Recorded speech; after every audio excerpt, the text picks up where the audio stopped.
পাচারের আগে যুবতী উদ্ধারের ঘটনায় উঠে এলো শিলিগুড়ির যোগসূত্র। দীনদয়াল উপাধ্যায় গ্রামীণ কৌশল্য যোজনা প্রকল্পের আড়ালেই চলছিল এই অপরাধ।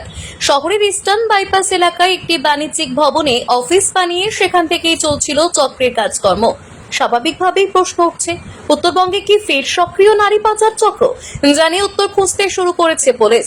এনজেপি স্টেশনকে ব্যবহার করে 56 জন যুবতীকে ভিন রাজ্যে পাচারের ছক কষা হয়েছিল। তবে তা বানচাল করে দেয় রেল পুলিশ। ঘটনায় গ্রেফতার করা হয় কলকাতার বাসিন্দা জিতেন্দ্র পাসওয়ান এবং শিলিগুড়ির বাসিন্দা চন্দ্রিমা করকে। ম্যারাথন জিজ্ঞাসাবাদে বেশ কিছু তথ্য পেয়েছে পুলিশ। তদন্তকারীরা জানতে পেরেছে, মহিলাদের স্বনির্ভর করার মতো কেন্দ্রীয় সরকারের প্রকল্পের ফ্র্যাঞ্চাইজি নিয়ে শিলিগুড়িতে অফিস করে বসেছিল কয়েক বছর যাবৎ। তারা মূলত এজেন্টের মাধ্যমে জলপাইগুড়ি, কোচবিহার জেলার চা বাগান এলাকার যুবতীদের টার্গেট করত। তাদের এই অফিসে নিয়ে এসে বিনা পয়সায় কিছুদিন প্রশিক্ষণ দেওয়ার পর ভিন রাজ্যে মাল্টি ন্যাশনাল কোম্পানিতে চাকরি দেওয়ার নামে নিয়ে যাওয়া হতো। পুলিশ আরও জানতে পেরেছে, যুবতীদের দক্ষিণ ভারতে চাকরি দেওয়ার কথা বলে বাড়ি থেকে বের করে নিয়ে আসা হলেও তাদের পাটনা নিয়ে যাওয়া হচ্ছিল। সেখান থেকে সড়ক পথে তামিলনাড়ু নিয়ে যাওয়ার ছক কষা হয়েছিল।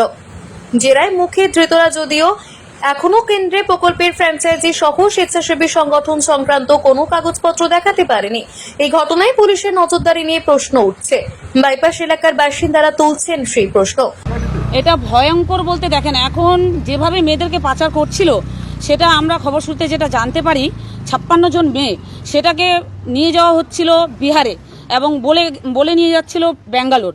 তো আদৌ সেটা যাচ্ছে কোথায় সেটা তো প্রশাসনেরও তো সেই নজরে একটু থাকা দরকার, প্রশাসনকে সেই টহলদারিটা করার দরকার। আমাদের ডাবগ্রাম টু বাড়ি ভাষায় একের পর এক দুর্নীতি ঘটনা ঘটেই যাচ্ছে, সেই সোশ্যাল মিডিয়ায় সেটা পোস্ট হচ্ছে এবং প্রশাসনের নজরে সেই জিনিসগুলো পড়ছে না।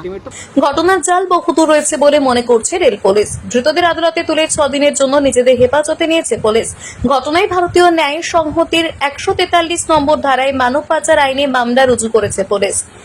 ভবেশ পেট্রোল পাম্পে ওদের একটা ট্রেনিং ইনস্টিটিউটের মতো করেছেন, 56 জনকে তারা মহিলাকে ট্রেনিং দিয়েছিলেন।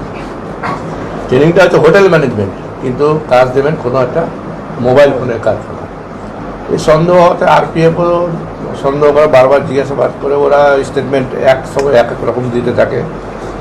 তখন আরপিএফ ওদের নামিয়ে নেয়, আমাদের জিআরপি সহায়তা করে। তারপরে তাদের নিয়ে এসে মেয়েদেরও স্টেটমেন্ট রেকর্ড করা হয়। মেয়েরাও সঠিকভাবে বলতে পারে না যে ওদের কোথায় নিয়ে যাওয়া হচ্ছিল তখন, এবং ওদের কাছে কোনো যে চাকরি দেবে বলে কোনো অ্যাপয়েন্টমেন্ট লেটারও ছিল না। ব্যাঙ্গালোর বলছে ওরা হুসুর বলে একটা জায়গা, কিন্তু সেগুলো এখন ভেরিফিকেশনের ব্যাপার।